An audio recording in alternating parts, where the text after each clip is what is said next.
Hello everyone, welcome back into this channel, and in this video I will show to you the way how to get a yearly reminder on your iPhone. So the first thing that you have to do is just go open your calendar, and after that you just need to decide the dates of the dates that you will have the events that you want to remind for every year. So let's say here on the 1st June, and you just need to go click this plus button right here, and you just need to type the title of the events. So let's say here I'll let to put my dad's birthday.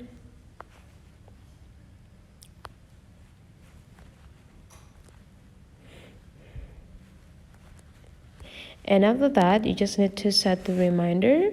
When will you get the reminders start? You can set the time, and after that you just need to visit the repeat here, go click it, and now you just need to go click this every year.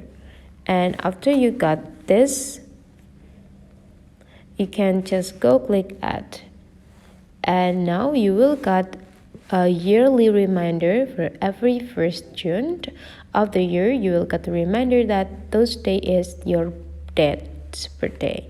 So that's the way how to get a yearly reminder on iPhone. Hopefully this tutorial today is useful for you. So don't forget to leave some comment, like, and subscribe into this channel, and I'll see you for the next video.